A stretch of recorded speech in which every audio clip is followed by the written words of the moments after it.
During the university's 100-year anniversary celebration, my daughter was cast as the lead in a play. A certain female classmate, who had always been jealous of her, conspired with others to swap out the safety cables. Halfway through the performance, the cable snapped, and my daughter fell from a great height. She bled to death on the spot. I rushed onto the stage in a frenzy, but my daughter's advisor and others held me down with all their might. My wife was heartbroken. In front of the media cameras, she wiped away her tears. My husband had been so desperate for our daughter to become famous that he secretly changed the safety wire to a thinner one. Amid a storm of online abuse, I jumped to my death, filled with bitterness. When I opened my eyes again, I found myself back on the day of the anniversary celebration. Without a word, I immediately withdrew my daughter from school and locked her at home. That evening, I sat in the audience at the school anniversary gala. When it was time for the final play, the female lead wore my daughter's costume and took the stage. My heart sank, and I looked around. The group that had bullied my daughter was sitting in the row in front of me. So, who exactly was the person hanging in midair right then, wearing my daughter's costume? I sat in the audience, my fist clenched so tightly that the veins popped up. When I first traveled back in time, the very first thing I did was rush to the school and force my daughter to withdraw from classes. I even locked her in the house and confiscated her cell phone. "Dad, what are you doing? I've been dreaming of this." My daughter was crying her heart out, but with a grim expression, I locked her door from the reverse side. "You've lost your life. What's the point of talking about dreams? Just stay put." At that moment, the anniversary celebration gala drew to a close. I stared intently at the center of the stage. The figure who was wearing the same costume as my daughter had her back to the audience as she slowly rose into the air. Her costume was custom made, and she wore a mask. Her face was completely obscured. Yet, the unease in my heart was growing like wild grass. If I had locked my daughter at home,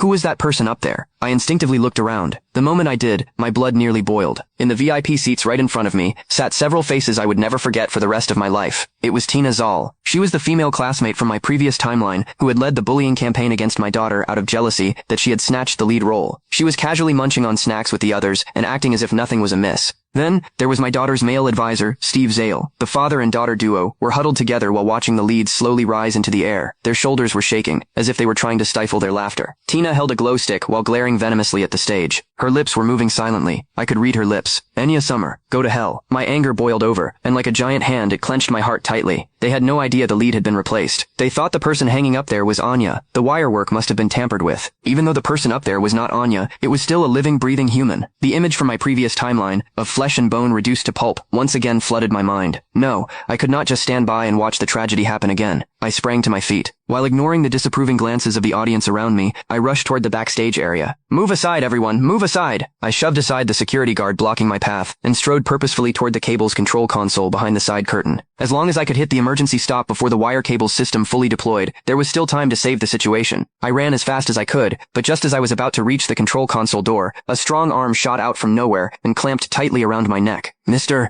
Summer? This is backstage. What are you doing here?"